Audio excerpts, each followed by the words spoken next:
रसूलों के अमाल चौथा बाब,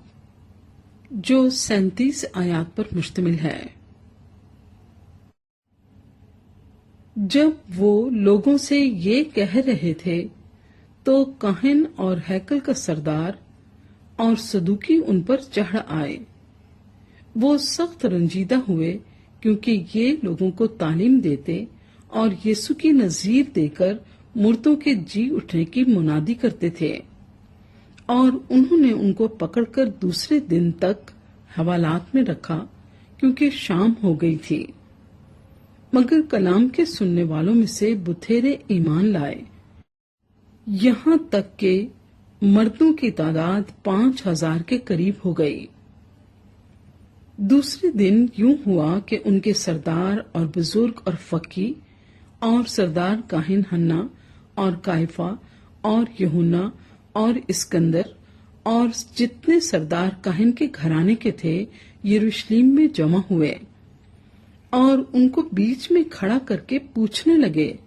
कि तुमने ये काम किस कुदरत और किस नाम से किया। उस वक्त पतरस ने रूहुल कुद्स से मामूर होकर उनसे कहा, ऐ उम्मत के सरदारों और बुजुर्गों, अगर आज हमसे उस एहसान की बाबत बाज पुर्स की जाती है जो एक नातमा आदमी पर हुआ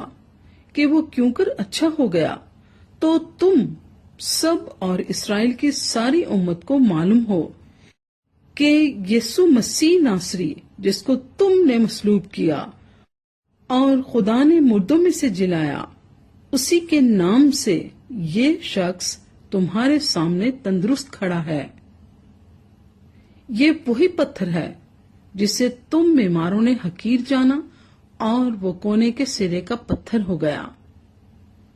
और किसी दूसरे के वसीले से निजात नहीं, क्योंकि आसमान के तले आदमियों को कोई दूसरा नाम नहीं बख्शा गया जिसके वसीले से हम निजात पा सकें। जब उन्होंने पतरस और यूहन्ना की दिलेरी देखी और मालूम किया कि ये अनपढ़ और नावाकिफ आदमी हैं, तो ताजुब किया।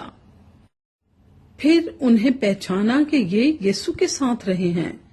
और उस आदमी को जो अच्छा हुआ था उनके साथ खड़ा देखकर कुछ खिलाफ ना कह सके, मगर उन्हें सदर अदालत से बाहर जाने का हुक्म देकर आपस में मशवरा करने लगे कि हम इन आदमियों के साथ क्या करें, क्योंकि यरूशलेम के सब रहने वालों पर रोशन है कि उनसे एक सरी मौजज़ा जाहिर हुआ, और हम इसका इनकार नहीं कर सकते। लेकिन इसलिए कि ये लोगों में ज्यादा मशहूर न हो, हम उन्हें धमकाएं कि फिर ये नाम लेकर किसी से बात न करें। बस उन्हें बुलाकर ताकीद की कि यीशु का नाम लेकर हरगिज बात न करना और न तालीम देना। मगर पतरस और यूहन्ना ने जवाब में उनसे कहा, तुम ही इंसाफ करो। आया खुदा के नजदीक ये वाजिब है कि हम खुदा की बात से तुम्हारी बात ज्यादा सुने, क्योंकि मुमकिन नहीं कि जो हमने देखा और सुना है वो ना कहें। उन्होंने उनको और धमकाकर छोड़ दिया, क्योंकि लोगों के सबब से उनको सजा देने का मौका ना मिला, इसलिए कि सब लोग उस माजरे के सबब से खुदा की तमजीद करते थे, क्योंकि वो शख्स जिस पर ये शिफा देने का मौजज़ा हुआ था 40 वर्ष से ज्यादा का था। वो छूटकर अपने लोगों के पास गए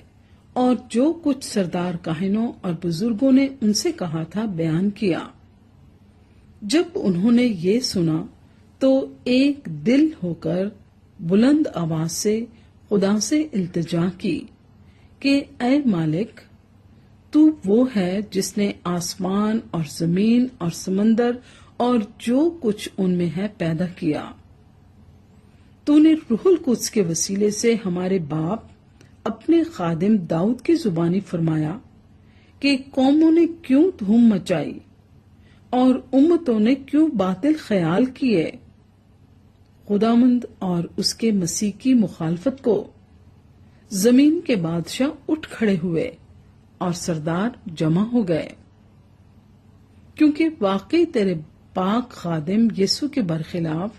جسے تو نے مسح کیا، ہیرودیس اور پینتوس پیلاطوس غیر قوموں اور اسرائیلیوں کے ساتھ اسی شہر میں جمع ہوئے، تاکہ جو کچھ پہلے سے تیری قدرت اور تیری مصلحت سے ٹھہر گیا تھا وہی عمل میں لائیں۔ اب اے خداوند ان کی دھمکیوں کو دیکھ اور اپنے بندوں کو یہ توفیق دے کہ وہ تیرا کلام کمال دلیری کے ساتھ سنائیں، اور تو اپنا ہاتھ شفا دینے کو بڑھا، اور تیرے پاک خادم یسوع کے نام سے معجزے اور عجیب کام ظہور میں آئیں۔ جب وہ دعا کر چکے تو جس مکان میں جمع تھے وہ ہل گیا، اور وہ سب روح القدس سے بھر گئے اور خدا کا کلام دلیری سے سناتے رہے۔ اور ایمانداروں کی جماعت ایک دل اور ایک جان تھی، اور کسی نے بھی اپنے مال کو اپنا نہ کہا،